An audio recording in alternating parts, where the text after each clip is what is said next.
అత్తగారింటికి పోవాలన్నా అప్పుడప్పుడు ఇంటి ఆయన మీద అలిగితే అమ్మగారింటికి పోవాలన్నా బస్ కిరాయిలకు కష్టం. అలిగింది కాబట్టి ఇంటి ఆయనను అడగలేదు, అత్త అసలే ఇయ్యదు. ఎట్లా చేయాలని చింత చేస్తుంటే యాదగిరిగుట్ట లక్ష్మీ నరసింహస్వామిని దర్శించుకోవాలన్నా, మేడారంలో సమ్మక్క సారక్క జాతరకు పోవాలంటే వాళ్ళనో వీళ్ళనో సాయం అడిగే బదులు వాళ్ళ ఆత్మ గౌరవంతో తిరగాలని ఆర్టీసీలో ఆడబిడ్డలకు ఉచిత ప్రయాణం ఇచ్చినాం. పొన్నం ప్రభాకర్ గౌడ్ రవాణా శాఖ మంత్రిగా ఉండి 35 కోట్ల మంది ఆడబిడ్డలు ఇవాళ బస్సులలో ఉచితంగా ప్రయాణం చేస్తుండ్రు. అనా పైసా లేకుండా బాజాప్తా బస్సు ఎక్కి ఎక్కడ కావాలంటే అక్కడ చెయ్యి ఆపుతురు, మా అక్కలు ఎక్కుతురు, ఎక్కడ కావాలంటే అక్కడ బస్సు ఆపి దిగిపోతురు. మా ఆడబిడ్డలను ఆర్టీసీ బస్సులలో ఉచిత ప్రయాణం కల్పించినందుకు కాంగ్రెస్ పార్టీని ఓడగొట్టాలనా? ఒకవేళ కాంగ్రెస్ ఓడిపోతే ఆడబిడ్డలకు ఉచిత బస్సు ప్రయాణం ఆగిపోతుంది కదా, మా అక్కలకు మా చెల్లెళ్ళకి ఈ విషయం తెలియదా?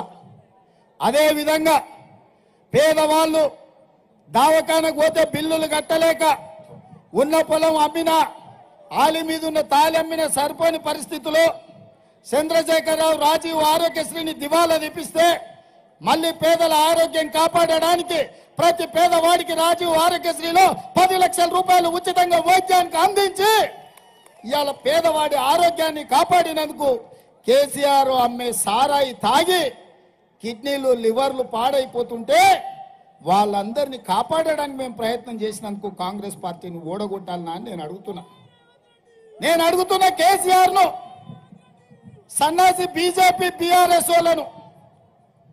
మేము ఆడబిడ్డల కన్నీళ్లు తుడవడానికి, కట్టెలపై కష్టాలు తీరవడానికి ఆనాడు గ్యాస్ పోయి సిలిండర్ దీపం పథకం కింద సోనియమ్మ ఇచ్చింది. 400 రూపాయలకే సిలిండర్ ఇచ్చింది. మోడీ కేడీ కలిసి ఏం చేసిరా? 1200 చేసిరు. ఏమక్క అవునా కదా? 1200 కాలే. పాదయాత్రల ప్రజలు వచ్చి ఆడబిడ్డలు వచ్చి 1200 ఆయన సిలిండర్ ఎట్లా కొనాలి, కష్టమంతా దానికే పోతుందంటే ఆలోచన చేసి ఆడబిడ్డలకు పేదవాళ్లకు 500 రూపాయలకే సిలిండర్ ఇస్తామని ఇవాళ 40 లక్షల కుటుంబాలకు 500 రూపాయలకే సిలిండర్ ఇస్తున్నందుకు ఇవాళ కాంగ్రెస్ పార్టీని ఓడగొట్టాలనా అని నేను అడుగుతున్నా. అదేవిధంగా డబల్ బెడ్రూమ్ ఇళ్ళ పేరు మీద కథలుగా చెప్పి అల్లుడు వస్తే ఆడ ఉంటాడు, కొడుకు కోడలు ఉంటే ఆడవంటారు, గొర్రెపిల్ల మేకపిల్ల ఉంటే ఆడగట్టేస్తారు అని ఊరిచ్చిండు. ఆనా పిల్లంటల కోట శ్రీనివాసరావు ఊరించినట్టు ఈ గద్ద ముక్క ఆయన. ఎవరికన్నా వచ్చినావే మా సోదరులు నడుతున్న డబుల్ బెడ్రూమ్ ఇల్లు వచ్చిందా? ఎవరికన్నా ఇచ్చిండా? 10 ఏళ్ళైనా ఒక్క పేదోనికి డబుల్ బెడ్రూమ్ ఇయ్యలే ఆ సన్నాసి. కానీ వచ్చిన ఎంబడే 4.5 లక్షల ఇందిరమ్మ ఇల్లు, ప్రతి ఇంటికి 5 లక్షల రూపాయలతోని 22,500 కోట్ల రూపాయలతోని పేదవాడికి ఇందిరమ్మ ఇల్లు ఇచ్చేటందుకు ఇవాళ కాంగ్రెస్ పార్టీ నిర్ణయం తీసుకున్నది. పేదోడికి ఇల్లు కట్టించినందుకు కాంగ్రెస్ను ఓడగొట్టాలన్నా ఈ సన్నాసి అంటున్నాడని నేను అడుగుతున్నా. అదేవిధంగా మిత్రులారా,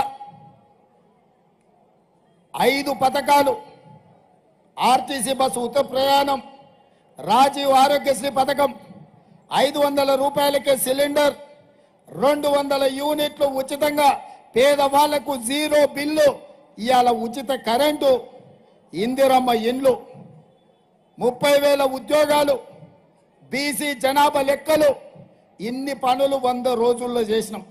100 రోజుల్లో ఇన్ని పేదల కోసం సంక్షేమ పథకాలు. ఈరోజు పేదవాళ్ళను ఆదుకోవడానికి కాంగ్రెస్ ప్రయత్నం చేస్తుంటే కొత్తగా వచ్చిన ప్రభుత్వం 6 నెలల సంసారం చక్కగా జరగని అని అంటాడా? లేకపోతే పిల్లి శాపనార్థాలు పెట్టినట్టు ఇది కూలిపోతుంది, ఇది పడిపోతుంది అంటున్నా. నీ అయ్యా జాగిరా, ఇది మన ఫుల్ బాటిల్ అనుకుంటున్నా బిడ్డ. కూలనికే పడనికే లాగులో తొండలిడిచి కొట్టిపిస్తా మా నల్లగొండ సోదరులతోటి బిడ్డ. నువ్వు అనుకుంటున్నావు ఈడెవ్వడు అల్లటప్పుడు లేడు, అవుతుంది బిడ్డ నీకు పెళ్లి మల్లమల్లగిన ఇట్లా మాట్లాడినావు అంటే.